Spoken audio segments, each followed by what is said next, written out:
Всем привет! В эфире программа «Пропеллер». И сегодня вы смотрите 417 выпуск. Да, сказали всю информацию уже.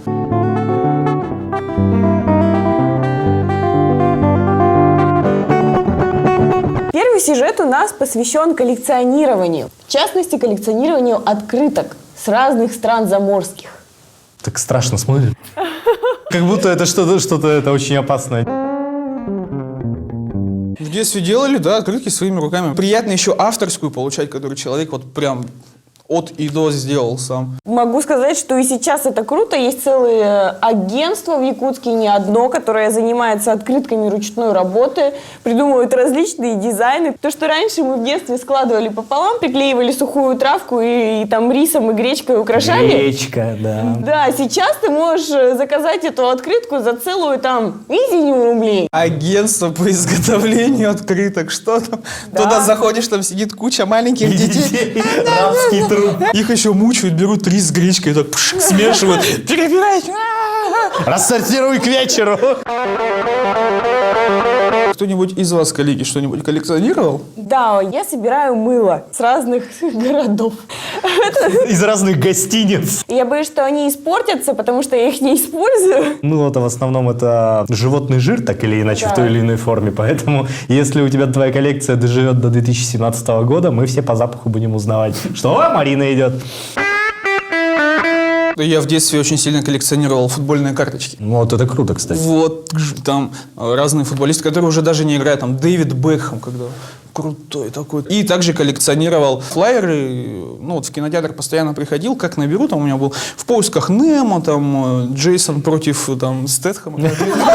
Но мое коллекционирование обломалось, когда в один прекрасный день это просто все выбросили. Моя коллекция!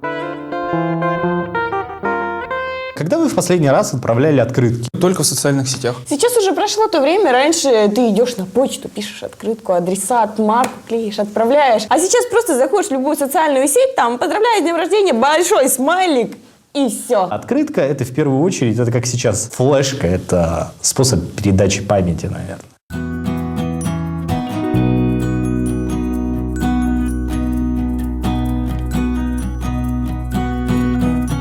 А сегодня мы пообщаемся с Ладой. Она коллекционирует открытки на протяжении 4 лет.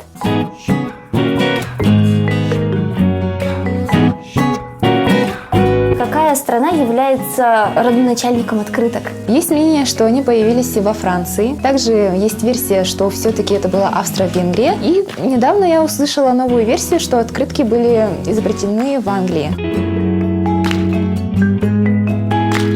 Как ты думаешь, почему открытки утратили свою актуальность? На самом деле я не думаю, что открытки утратили актуальность. В последнее время стало очень модное течение посткроссинг. То есть надо зарегистрироваться на сайте в интернете. Там ты получаешь случайный адрес и также немного информации об этом человеке, какую открытку он хочет получить, чем увлекается. Эта открытка самая первая, которую я получила по посткроссингу. Она пришла ко мне из Великобритании. Сначала мне не верилось, будет ли посткроссинг работать, дойдет ли ко мне открытка из другой страны, той страны, где я ни разу не была, от того человека, которого я не знала. Но тем не менее, мне пришла открытка, я поняла, что это действительно работает. Бывают такие интересные открытки, допустим, как 3D. Вот эти открытки я покупала в Иерусалиме.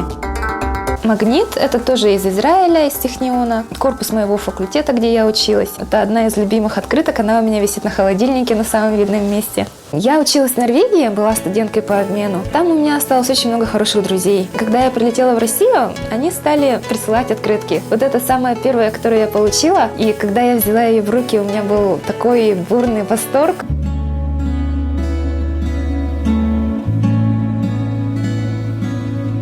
Это handmade, больше вы такую открытку нигде не встретите. Ее нарисовала мне моя подруга из Украины. Бог мифический, скандинавская мифология. Я люблю все скандинавское. И внутри тоже очень хорошие пожелания и иронические надписи.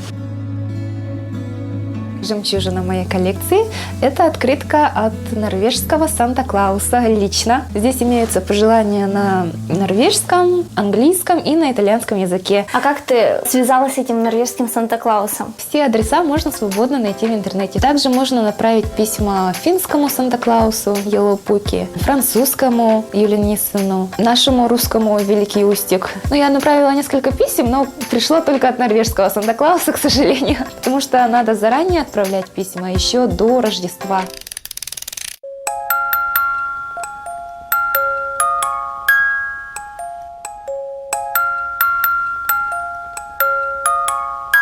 Открытки надо выбирать с душой. Это неописуемое чувство, когда ты берешь в руки открытку, ты понимаешь, как это действительно здорово.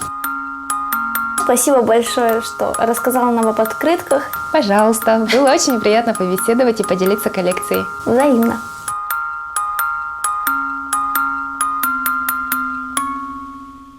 Наш второй сюжет посвящен настольным играм. Ребята, а вы играете в настольные игры? Да. Да. Я одна, наверное, не играю в настольные игры.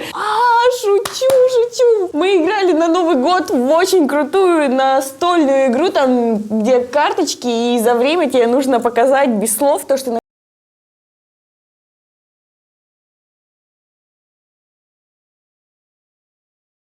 Господа, Марина Никонова, казуальный игрок.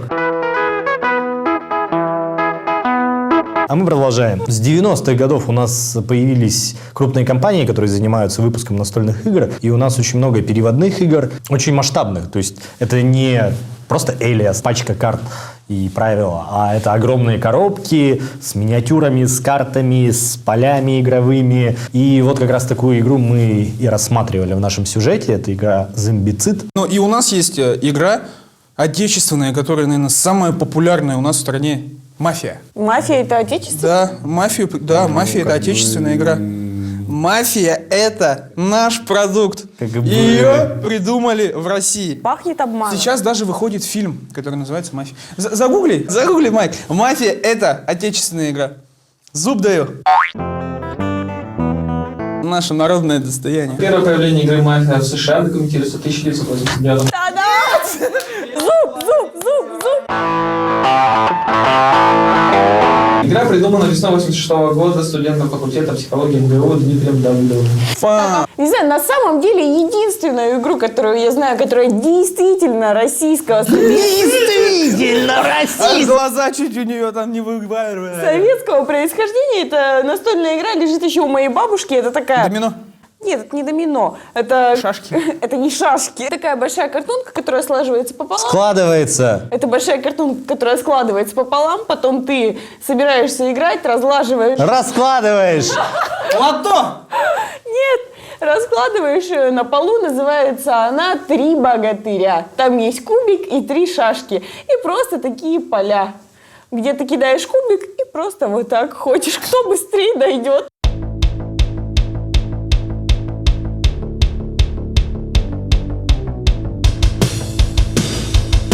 Ну что ж, друзья, сегодня мы вновь в гостях у Вонки, и мы будем обозревать замечательную игру «Зомбицид».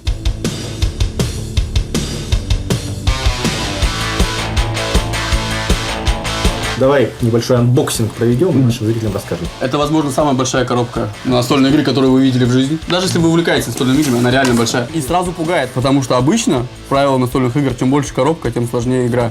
Но это не касается зомбицида. Потому что, когда мы скрываем зомбицид, мы понимаем, коробка заполнена.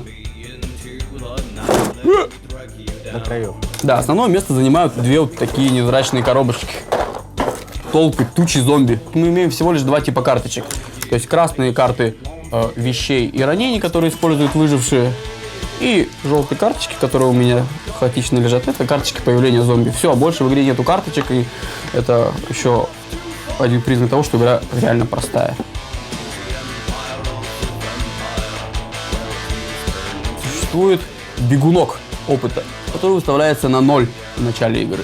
И за каждое убийство зомби мы получаем по одному опыту. Чем ты выше становишься по уровню, тем сложнее. Игра, да, начинает соответствовать тебе. По геометрической прогрессии зомби начинают переть с удвоенной мощью, и это всегда, на самом деле, большой вопрос, стоит ли кого-то убивать, чтобы прокачаться. Потому что, с одной стороны, это скиллы какие-то интересные, новые, а с другой стороны, тем больше зомби, и иногда в маленькой локации тебя могут прижать и адово сожрать, например. Это очень прикольно. Плюс к этому, то есть, когда прокачивается один, игра усложняется, но остальные при этом могут не прокачаться, остаться на предыдущем уровне, то есть для них проблемы будут как бы больше.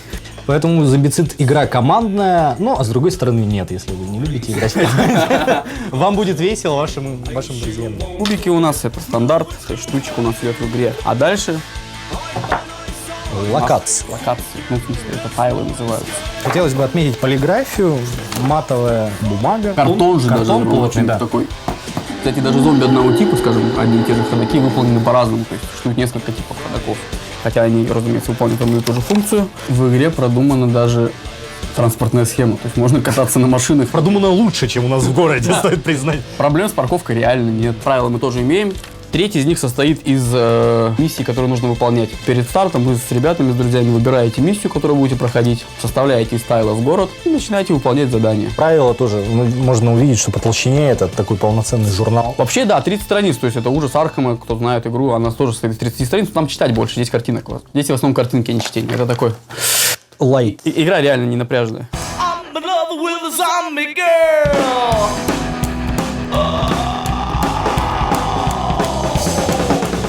Как видите, процесс на самом деле очень интуитивный.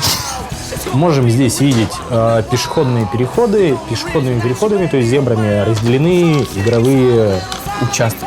клеточки перехода. Игроков у нас 6. Можно меньше.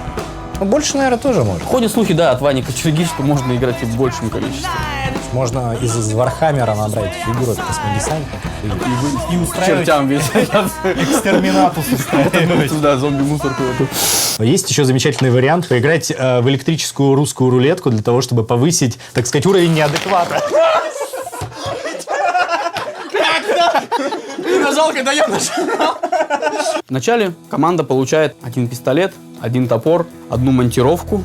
И самое главное, все остальные получают... Нет, автомобиль. Автомобиль! Сковородки. Все остальные получают сковородки. Да, и это самое культовое, наверное, оружие в этой игре. Которым умеет пользоваться только Илья.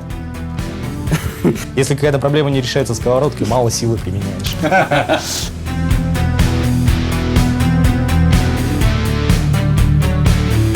Игра действительно не дешевая, но она того стоит. Да? Да.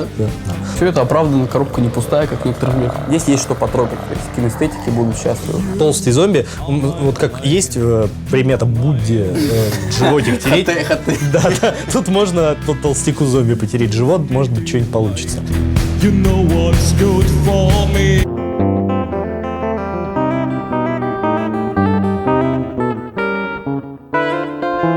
Ну что ж, дорогие друзья, это была программа «Пропеллер». Увидимся с вами ровно через неделю. Заходите в наше сообщество ВКонтакте Prop TV и на YouTube с тем же адресом. Всем пока! Всем пока!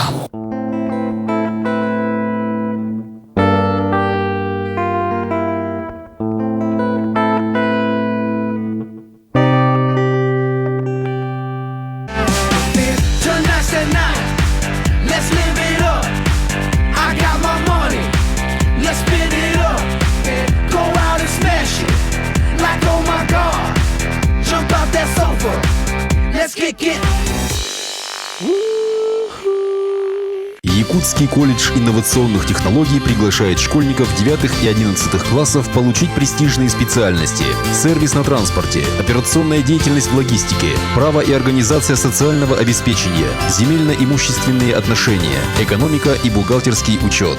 ЕКИТ. Будущее в твоих руках.